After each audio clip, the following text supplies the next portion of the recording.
ನಮಸ್ತೆ ಸ್ನೇಹಿತರೆ, ಇವತ್ತು ನಾನು ನಿಮಗೆ ಕಾಲಕಾಲೇಶ್ವರ ಎಂಬ ದೇವಸ್ಥಾನದ ಬಗ್ಗೆ ಮಾಹಿತಿ ಕೊಡ್ತೀನಿ.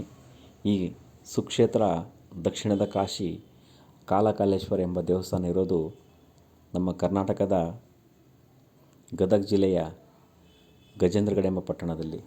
ಇಲ್ಲಿ ಶಿವ ಕಾಲಕಾಲೇಶ್ವರನಾಗಿ ಜನರಿಗೆ ಅಭಯವನ್ನು ನೀಡಿದ್ದಾನೆ. 4 ಬೆಟ್ಟಗಳ ಮಧ್ಯದಲ್ಲಿ ನೆಲೆಸಿರ್ತಕ್ಕಂಥ ಕಾಲಕಾಲೇಶ್ವರ ಜನರ ಕಷ್ಟ ಕಾರ್ಪಣ್ಯಗಳನ್ನು ತೊಲಗಿಸಿದ್ದಾನೆ.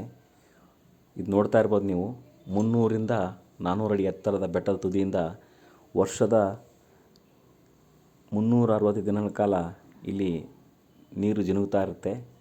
ಇದೇ ಅಂತರಗಂಗೆ. ಇದು ಏಕಶಿಲಾ ಬೆಟ್ಟ. ಶಿವನ ಹಲವಾರು ಕೌತುಕಗಳನ್ನು ಹೊಂದಿರತಕ್ಕಂಥ ಈ ಕಾಲಕಾಲೇಶ್ವರ ತನ್ನಷ್ಟಕ್ಕೆ ತಾನೇ ಸುಣ್ಣವನ್ನು ಹಚ್ಚಿಕೊಳ್ತದೆ ಅನ್ನೋದು ಈ ಕ್ಷೇತ್ರದ ಇನ್ನೊಂದು ಮಹಿಮೆ. ಸುಮಾರು 1970ರಲ್ಲಿ ಈ ಕ್ಷೇತ್ರದ ಇನ್ನೊಂದು ಅತ್ಯಂತ ವಿಸ್ಮಯಕಾರಿಯಾದ ಘಟನೆ ನಡೆಯಿತು. ಸುಮಾರು 3 ಅಡಿ ಎತ್ತರ ಮತ್ತು 5 ಅಡಿ ಅಗಲವಾದಂಥ ಒಂದು ಬೃಹತ್ತಾಕಾರದ ಗಂಟೆ ಬೆಟ್ಟದ ತುದಿಯಲ್ಲಿತ್ತು. ಅದು ಶಬ್ದ ಮಾಡುತ್ತಾ ಆಕಾಶದಲ್ಲಿ ಮಾಯವಾಯಿತು ಎನ್ನುವುದು ಈ ಕ್ಷೇತ್ರದಲ್ಲಿ ನಡೆದ ಇನ್ನೊಂದು ವಿಸ್ಮಯಕಾರಿಯಾದ ಘಟನೆ.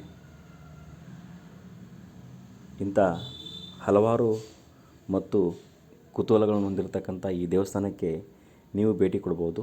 ಇದೇ ಶಿವನ ಉದ್ಭವಲಿಂಗು.